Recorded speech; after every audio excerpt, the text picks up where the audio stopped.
Kobe, it hasn't even officially been a year since your last game as a Laker, but and I'm struggling to think of you as retired. So tell us, how is retirement treating you? You know, it's funny. It's more like a transition. You know, I retired from the game of basketball, but then, you know, I've since picked up, you know, a different industry. You know, the investment industry has been something I've really been passionate about. One of the first investments I made in a sports drink company called Body Armor has been extremely successful, and trying to make smart decisions. I think it's important. It's hard. I mean, you guys know. You guys have seen the stories before, where it's very difficult for athletes to transition post-career. And you got to find things that you're passionate about. In my situation, you know, I found a great partner in Mike Rapoli, and we've been able to grow the business pretty quickly. And then the business of storytelling, which is something else that I'm extremely passionate about. Yeah, you mentioned passion. So tell us about your passion project, which we'll see Sunday on ABC, where you premiere a special project you've been working on. What can we expect? Well, you know, the challenge was, how can I create something that the entire family will enjoy? Is there a new voice for storytelling that, you know, I can sit down with my daughters and they can actually, you know, be entertained by it, and I can, you know, teach them sports and teach them the game of basketball without feeling like I'm being, you know, an overbearing parent, overbearing father. How do I do that? And so I sat down to write this piece in the world of Canvas City. And I teach these lessons through sport, but also by using creativity and infusing a little magic as well. How would you describe yourself, Kobe, as a storyteller, as a filmmaker? Well, you know, it's interesting. It's I would say a patient storyteller. And what I mean by that is, you know, you have to be able to let things develop and allow the audience to make their own conclusions or come to their own level of understanding, and not spell everything out, and leaving that room for the viewer, even if you're speaking to a 10-year-old kid or 20 or 30, it doesn't matter. We try to create moving art pieces where that, you know, the viewer can make their own conclusions and may feel differently from viewer to viewer. We're about 3 weeks away from the 1-year anniversary of your final game when you dropped 60. I'm not going to front. I still have it saved on my DirecTV. I'm not deleting that. What's the best memory from that night for you?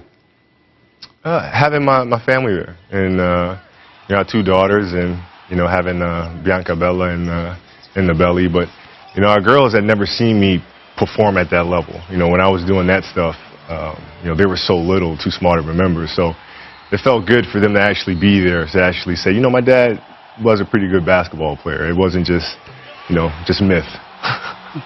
Well, not only just pretty good, maybe, not maybe, you were one of the greatest to ever play it, and one of the things you were known for, on top of your competitive instinct, was the fact that you rarely missed games. And as you know, there's a lot of talk right now about players resting, and Adam Silver, he has even sent a letter to owners saying he wants them to be involved in the decision-making process when it comes to resting starters. What do you think about stars resting in the regular season? Well, I think there are certain ways. I mean, listen, it's hard because as fans, you want your team to win championships. As players, that's what your focus is to win championships. So you try to do everything you can to achieve that end result, which means sometimes missing games. But that being said, I think there's ways to come up with a style of play in which you can conserve energy, picking your spots on the floor, picking your moments in the game. There are ways to get around that a little bit. But that being said, none of us know how their body truly feels, right? So the athlete ultimately has to make the decision himself. And but personally, I try to kind of pick spots and nights where I knew I didn't have it or needed to conserve my legs a little bit. Would you reduce the number of regular season games if it were up to you?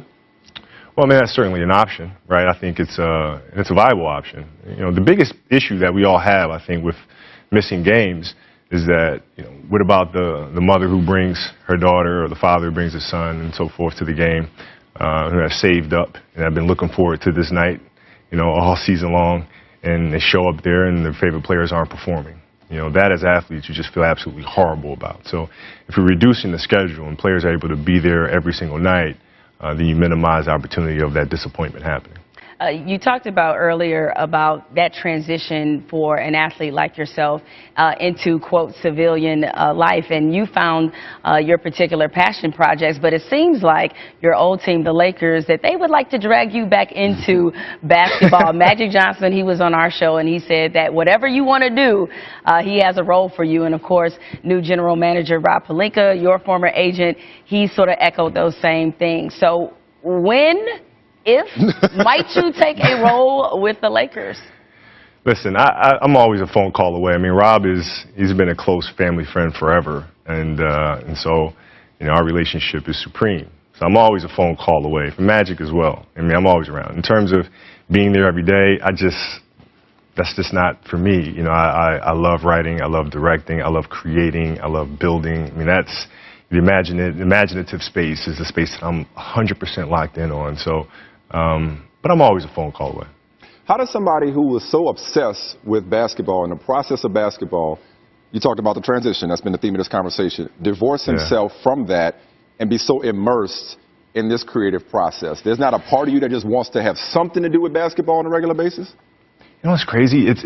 I found that, you know, the way I learned the game was through storytelling. So growing up in Italy, you know, my grandfather used to send me VHS tapes of, you know, things like The Golden Greats and Always Showtime and Come Fly With Me. So through story is how I learned the game. So the way I look at it is, yes, I'm still a part of the game, and I can join an organization and I can coach players and so forth and so on, or I can take the knowledge that I've learned and the wisdom that I've acquired over the years of playing the game and infuse those organically into the stories that I'm telling. And if I can do that, then I believe I can reach more people and inspire and influence future athletes more. Now, in about 20 minutes, you're going to watch as Shaq's statue is unveiled outside Staples Center. What do you appreciate about what you and Shaq were able to accomplish together that you may have taken for granted back then, now that you're older and wiser and you look back?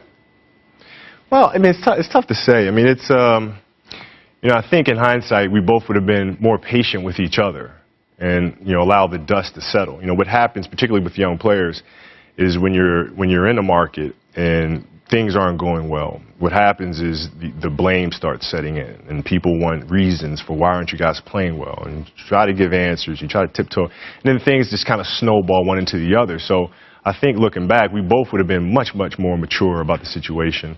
But that being said, I mean, I don't think we would have played together the rest of our careers regardless, because, you know, I had a challenge. I had something that I needed to pursue to prove to people that I could win, not just alongside of Shaq, but apart from him. So it was much bigger than just a relationship thing. Now, even though you're sort of divorced from basketball in the sense that, you know, you're kind of playing it cool about playing any kind of role with the Lakers or taking on... Jamel, let me be honest with you, Jamel. Okay. Let me be honest with you. Like, it wasn't until about a month ago where I was downstairs and I was getting a little workout in at the house and, you know, trying to stay in shape. And I said, you know what, let me put on the game. And I realized I didn't have the NBA package. That seriously happened. I was like, what in the, you know, you call your cable provider. I was like, how do I not have the NBA package? Like, I completely forgot about it. So, you know, it's a true story. Oh, okay. I think you can get a complimentary passcode. I'm just going to say they probably look good. Yeah, I made a few calls after that. Okay. So now that you do have the package, you said in the past that Russell Westbrook is the player that reminds you the most of yourself in terms of his intensity.